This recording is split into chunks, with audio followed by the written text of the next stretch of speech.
പറഞ്ഞ ഡീലിന് സമ്മതിച്ചിരിക്കുന്നു.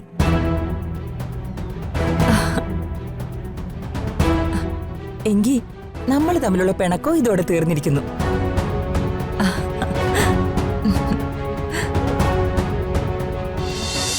അതോടെ പ്രതാപൻ നിന്നെ സ്വന്തം മകളായിട്ട് കാണുകയും ചെയ്യും.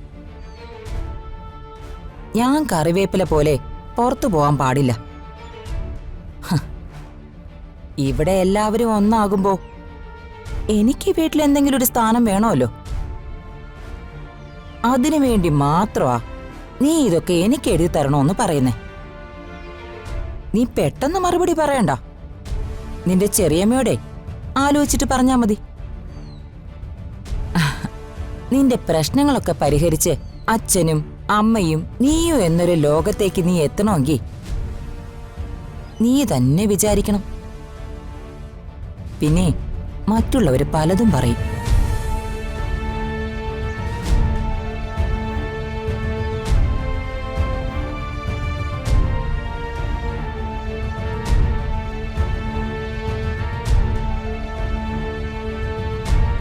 മോളെ, അവരെന്താ പറഞ്ഞേ?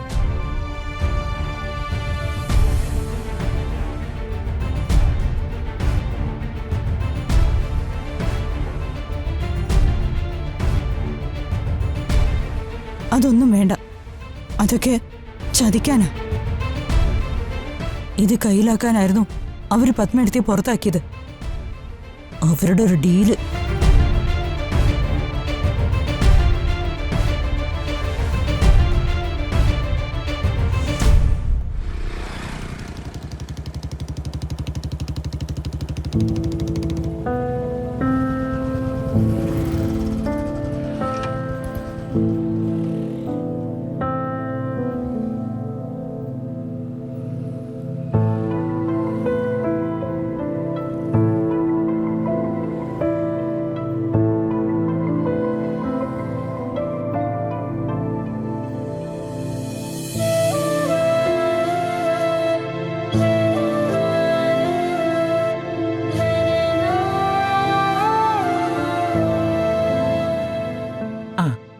എന്ത് തീരുമാനിച്ചു? എന്ത് തീരുമാനിക്കാൻ? ആ ഡീല് നടക്കില്ല. ഞാനിതെല്ലാം നിങ്ങളുടെ പേർക്ക് എഴുതി തന്ന അത് കിട്ടിക്കഴിയുമ്പോ നിങ്ങൾ വാക്ക് മാറും. അതാ നിങ്ങളുടെ ക്യാരക്ടർ. അതിനല്ലേ ഞാൻ പറഞ്ഞത് നിനക്ക് ഞാനൊരു എഗ്രിമെന്റ് എഴുതി തരാമെന്ന്. അങ്ങനെ നിങ്ങൾ പറഞ്ഞില്ലല്ലോ. പറഞ്ഞില്ലെങ്കിൽ ഞാൻ വിട്ടുപോയതായിരിക്കും.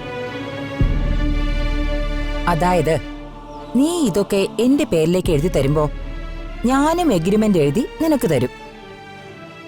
ആ മുദ്രപത്രത്തിലെ വാക്കുകൾ ഇങ്ങനെയായിരിക്കും: പത്മയും ജഗന്നാഥനും തമ്മില് യാതൊരുവിധ മോശമായ ബന്ധങ്ങളും ഇല്ലായിരുന്നുവെന്നും അതൊക്കെ പത്മയെ ഇവിടുന്ന് ഓടിക്കാനും ഈ കാണുന്ന സ്വത്തുക്കളൊക്കെ കൈക്കലാക്കാനും ഞാൻ കെട്ടിച്ചമച്ച കള്ളക്കഥകളാണെന്നും നീ അവന്റെ മകള് തന്നെയാണെന്നും അതില് ഒരു സംശയവും വേണ്ടാന്നും ആ എഗ്രിമെന്റിൽ ഞാൻ വ്യക്തമായിട്ട് എഴുതും. ഞാനീ ചെയ്തതിനൊക്കെ പ്രതാപൻ എനിക്ക് മാപ്പ് തരണമെന്നും കൂടി അതിലെഴുതും. അപ്പോ അച്ഛൻ നിങ്ങളെ തെറ്റിദ്ധരിക്കില്ലേ? തെറ്റിദ്ധരിച്ചോട്ടെ, പക്ഷേ അവനെന്നെ ഇറക്കിവിടാൻ പറ്റില്ലല്ലോ. കാരണം അപ്പോഴേക്കും ഈ വീടും പറമ്പും ഒക്കെ എന്റേലല്ലേ. ഈ ഐഡിയ കൊള്ളാം. അച്ഛന് സത്യങ്ങളെല്ലാം ബോധ്യപ്പെടുത്താൻ ഇതേ ഉള്ളൂ മാർഗം. എല്ലാം ഇവരുടെ ചതിയാണെന്ന് അച്ഛൻ മനസ്സിലാക്കും. ഇവരടിച്ച് പുറത്താക്കുകയും ചെയ്യും. നീ എന്തു പറയുന്നു? ഞാൻ ചെറിയമ്മയോട് കൂടി ഒന്ന് ആലോചിക്കട്ടെ.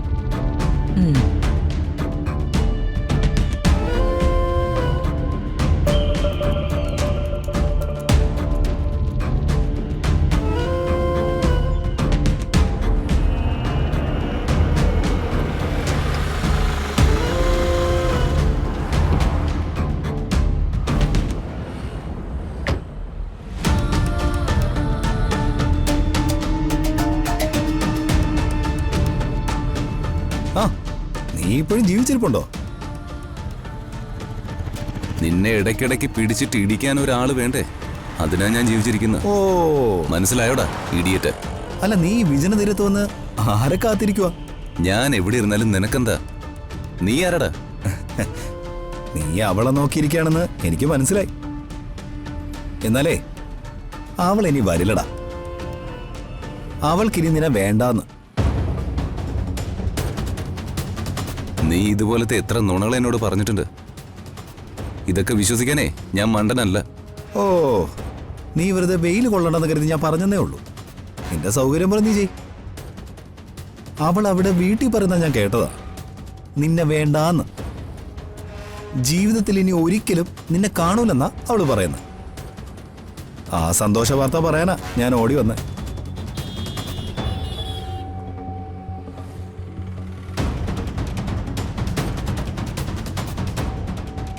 അങ്ങനെയാണെങ്കിൽ ഓക്കെ. പ്രതാപേട്ടൻ സത്യം അറിയുമ്പോൾ ഇവരെ അടിച്ച് വെളിയിലാക്കും.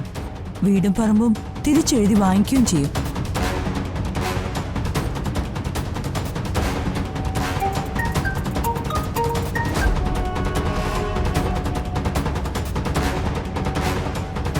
ആ, പക്ഷെ മോളെ, ആദ്യം അവരുടെ കയ്യിൽ നിന്ന് എഗ്രിമെന്റ് വാങ്ങിക്കണം. ആ, അത് ഞാൻ വാങ്ങിക്കാം ചെറിയമേ. ആ ചെറിയമേ, അപ്പോൾ ഞാനത് സമ്മതിക്കാം. ഉം.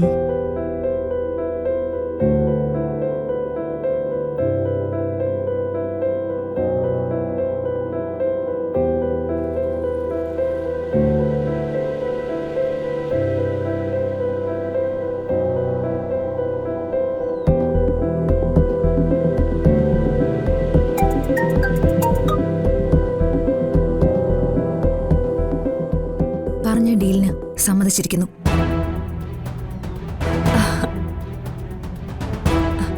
എങ്കി നമ്മൾ തമ്മിലുള്ള പിണക്കോ ഇതോടെ തീർന്നിരിക്കുന്നു.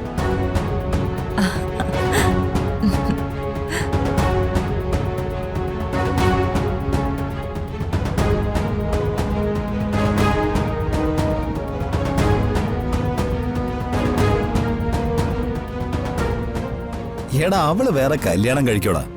നീ പോയി വേറെ വല്ല പണിയും നോക്ക്.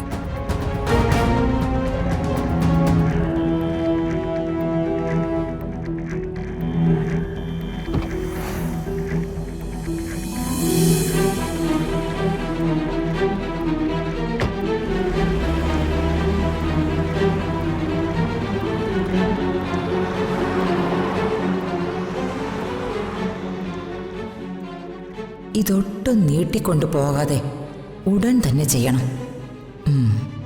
ഇവൾക്ക് ഒത്തിരി ആലോചിക്കാനുള്ള ടൈം കൊടുക്കരുത്. സബ് രജിസ്ട്രാർ ജെയിംസിനെ ഒന്ന് വിളിക്കാം.